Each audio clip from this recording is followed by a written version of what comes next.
Eu acho que uma dúvida que está girando muito em torno dessa questão da reforma é como que vai funcionar o esquema das holdings e até mesmo a questão do pagamento do ITCMD, né, em inventários ou em outras situações.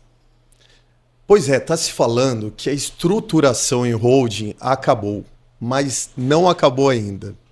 O que está acontecendo é o seguinte: agora é o momento. Porque o que acontece? Houve, então, no final do ano passado, a reforma da reforma tributária. A reforma da reforma tributária vem falando que o ITCMD agora poderá ter alíquota progressiva até 8%. No estado de São Paulo, por exemplo, essa alíquota é de 4%. 8%? Exatamente. Alguns estados já praticavam 8%, mas a maioria deles ainda estava com a alíquota intermediária de Em 4%. São Paulo é 4, né? Atualmente é 4. 4%.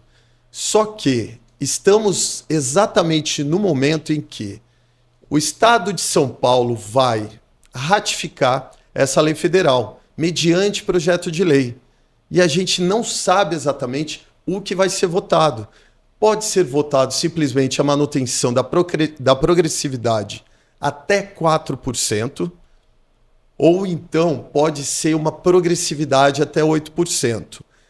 Eu entendo que essa progressividade deve vir até 8% por conta da lei de responsabilidade fiscal. Porque se você tem uma legislação federal determinando, possibilitando uma Sim. progressividade até 8%, se o gestor, o governador, deixa de propor algo nesse sentido, ele corre o risco da responsabilidade da lei de responsabilidade fiscal. Então, muito provavelmente haverá uma progressividade a 8%. Então, agora é o momento para quem quer se estruturar em holding, exatamente enquanto a alíquota ainda se mantém a 4% no estado de São Paulo. A gente tem um outro ponto muito importante aqui a ser observado, que é a questão do valor a ser tributado. Qual é a base de cálculo a ser tributada nos imóveis que integram a holding patrimonial? Exato, isso é uma dúvida muito frequente. Se é o valor venal, se é o valor de venda.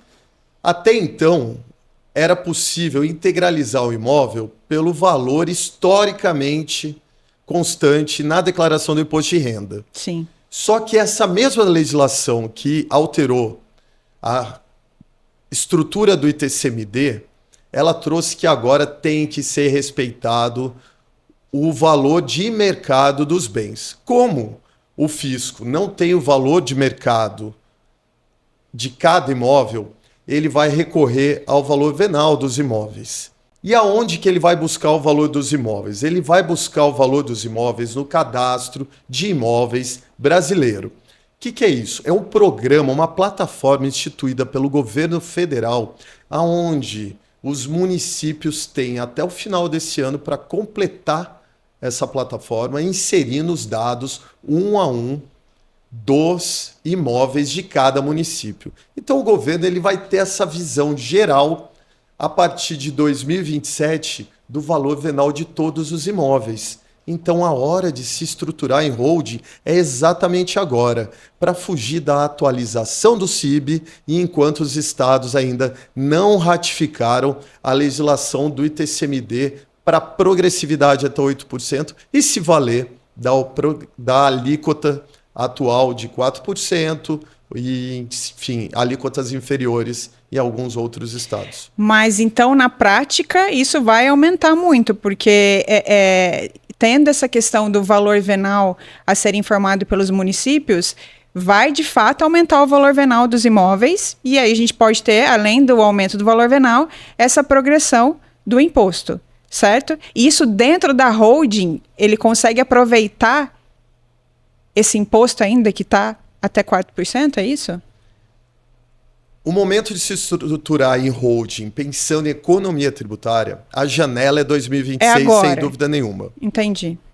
Para 2027 em diante, vai ficar mais caro, sem dúvida nenhuma. Por quê? Porque a tributação, a alíquota do ITCMD aumentou e também vai aumentar a base de cálculo do imposto. É ponto. Só que a estruturação em holding, ela não traz somente o benefício tributário. Ela traz outros benefícios. Vamos imaginar que exista uma empresa familiar operacional que é dona de um supermercado. Tá? Então, existe uma empresa familiar que é dona de um supermercado. O que ela pode fazer? Estruturar uma holding patrimonial para distanciar as realidades. Então, se você tiver algum problema no supermercado, fiscal, trabalhista, consumidor ou o que for, vai chegar no supermercado para depois chegar na sócia operacional, para depois alcançar a holding patrimonial. Dá tempo de você fazer a gestão do problema. Então, a holding, ainda que tenha os impactos da nova tributação, da majoração, para 2027 em diante, e de novo friso, agora é a hora de se trabalhar esse produto, ainda acaba sendo um instrumento super relevante dentro do atual cenário de gestão. Fora isso, a holding ela é super importante ainda para agora e para o futuro, para a organização da administração da empresa. Para você entender quem será o administrador, se esse administrador não estiver lá, quem vai ser, para você poder analisar a distribuição de lucro, fazer um contrato social que imponha distribuição de lucro dividida para quem está trabalhando na empresa e, eventualmente, um outro investidor que não esteja trabalhando na empresa. Então, a grande verdade é que uma holding nada mais é do que uma pessoa jurídica que seja centralizadora de algum bem, seja patrimônio, seja cotas empresariais. Então, ela é importante para uma realidade de gestão de negócios.